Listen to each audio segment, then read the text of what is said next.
प्रिय विद्यार्थियों, आज मैं आपको कैरोटीनॉइड वर्णक के बारे में विस्तृत जानकारी दे रही हूँ। कैरोटीनॉइड्स की खोज सबसे पहले वेगनर ब्रोडर ने 1831 द्वारा गाजर में की गई थी, जिससे इनका नामकरण कैरोटीनॉइड के रूप में किया गया। इसके पश्चात 1925 में कुछ कैरोटीनॉइड्स की संरचना का कॉसर, कुहन तथा जैक मिस्टर आदि ने भी अध्ययन किया। कैरोटीनॉइड्स वसीय यौगिक होते हैं तथा सामान्यतः पीले, नारंगी या बैंगनी लाल रंग के होते हैं। ये उच्च पादपों, शैवालों तथा कवकों व प्रकाश संश्लेषी जीवाणुओं में उपस्थित होते हैं। कैरोटीनॉइड वर्णक संरचना में क्लोरोफिल अणु के फाइटोल से मिलते जुलते हैं। Phytol tell C39H40OH phytol tell के रूप में ये मिलते हैं। ये आइसोप्रीन इकाइयों द्वारा निर्मित होते हैं। प्रत्येक अणु में हाइड्रोजन की 2 लंबी श्रृंखलाएं होती हैं, जो एक दूसरे से कार्बन 15 तथा 15' के मध्य उपस्थित दोहरी बंध द्वारा संयुक्त रहती हैं। इसके अतिरिक्त श्रृंखला में प्रत्येक कार्बन परमाणु के मध्य भी दोहरा बंध उपस्थित होता है, जैसे कि चित्र में दिख रहा है कि इसके अंदर जो है डबल बॉन्ड पाया जाता है। ये वर्णक क्लोरोप्लास्ट तथा क्रोमोप्लास्ट में उपस्थित होते हैं तथा केवल कार्बनिक विलायकों में ही विलय होते हैं।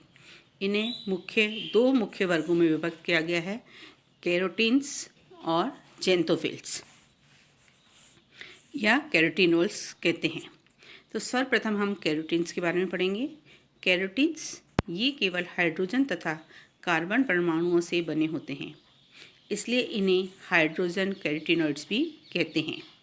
ये लाल रंग के होते हैं। इनका मूलानुपातिक सूत्र C40H56 होता है। इनके प्रमुख उदाहरण हैं लाइकोपीन, अल्फा कैरोटीन तथा बीटा कैरोटीन तथा गामा कैरोटीन। लाइकोपीन को मौलिक वर्णक माना गया है, जबकि अन्य कैरोटीन जैसे अल्फा कैरोटीन को लाइकोपीन से व्युत्पन्न माना गया है। इसके अतिरिक्त अल्फा कैरोटीन, बीटा कैरोटीन व गामा कैरोटीन तीनों समावेशी या आइसोमर्स होते हैं। अब हम देखेंगे जेंथोफिल अथवा कैरोटीनोल्स। इनमें कार्बन व हाइड्रोजन के अतिरिक्त ऑक्सीजन भी उपस्थित होता है। ये पीले या भूरे रंग के होते हैं। ये पौधों में कैरोटीन की तुलना में बाहुल्य में उपस्थित होते हैं। इनके प्रमुख उदाहरण हैं ल्यूटीन, जियोजेंथिन, वाइलोजेंथिन, क्रिप्टोजेंथिन, फ्यूकोजेंथिन आदि। इसमें क्रिप्टोजेंथिन का मूलानुपातिक सूत्र C40H56O है। फ्लेवोजेंथिन का मूलानुपातिक सूत्र C40H56O3 है।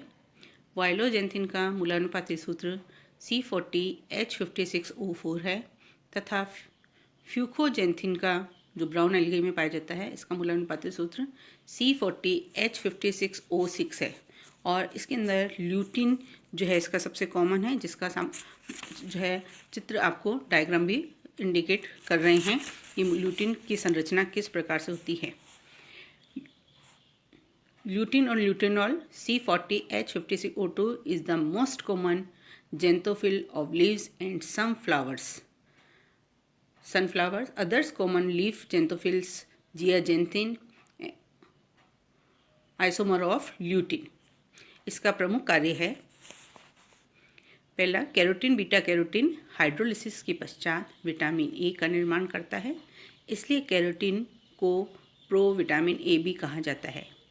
कैरोटीनॉइड वर्णकों के प्रमुख कार्य निम्न हैं। पहला, ये क्लोरोफिल को प्रकाश ऑक्सीकरण के प्रति सुरक्षा प्रदान करते हैं। दूसरा, ये प्रकाश संश्लेषण क्रिया में प्रकाश ऊर्जा अवशोषित कर क्लोरोफिल को स्थानांतरित करने का कार्य करते हैं।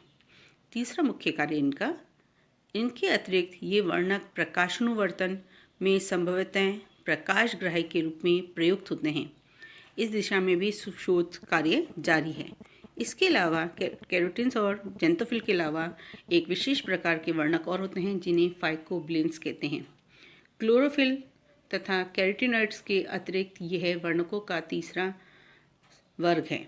ये वर्णक केवल शैवालों में ही पाए जाते हैं। ये वर्णक दो प्रकार के होते हैं, फाइकोएरिथ्रिन, ये लाल रंग के फाइकोब्लिन्स हैं जो सामान्यतः रोडोफाइसी वर्ग के शैवालों में पाए जाते हैं। दूसरे प्रकार के वर्णक हैं फाइकोब्लिन्स, फाइकोसाइनिन। ये नीले रंग के फाइकोब्लिन्स हैं जो मुख्यतः साइनोफाइसी वर्ग के शैवालों में पाए जाते हैं। ये वर्णक सदैव प्रोटीन के साथ संयुक्त अवस्था में पाए जाते हैं, इसलिए इनका विशुद्ध रूप में अध्ययन कठिन होता है। पर इनकी आणविक संरचना क्लोरोफिल की तरह टेट्रापाइरोलिक होती है, परंतु इनमें पायरोल वलय समचक्रिक न होकर रेखिक होती है। जैसा कि चित्र में संरचना दिख रही है स्ट्रक्चर ऑफ फाइकोएरिथ्रिन की, कि इसके अंदर जो पायरोल संरचना है वो रेखिक है, ये चक्र के रूप में न होती हैं। फाइकोएरिथ्रिन हरे प्रकाश तथा फाइकोसाइनिन नारंगी व लाल प्रकाश का अवशोषण करते हैं तथा अवशोषित प्रकाश को क्लोरोफिल ए को स्थानांतरित कर देते हैं। चूँकि इनके द्वारा अवशोषित ऊर्जा सीधे उपयोग में न आकर क्लोरोफिल अणु को स्थानांतरित होती है, इसलिए कैरोटीनॉइड्स के समान इन्हें भी सहायक वर्णक कहा जाता है। उस श्रेणी के पादपों में पाया जाने वाला फाइटोक्रोम वर्णक भी वाइलोप्रोटीन है। हेक्सॉर एंड हेक्सो एंड ओहेचर ने 1960 में फाइकोब्लिन्स को वाइलोप्रोटीन भी बताया है। फाइकोब्लिन्स खुली टेट्रापाइलर श्रृंखला के रूप में पाए जाते हैं। यह 500 नैनोमीटर पर सक्रिय होता है। फाइकोसाइनिन नारंगी व लाल प्रकाश 550 से 615 नैनोमीटर को अवशोषित करते हैं। ये सभी तरंगदैर्ध्य ऐसी हैं जिन्हें क्लोरोफिल अवशोषित नहीं करता है। अतः कैरोटीनॉइड की भांति ही ये वर्णक भी प्रकाश अवशोषित कर उन्हें क्लोरोफिल ए को स्थानांतरित करते हैं।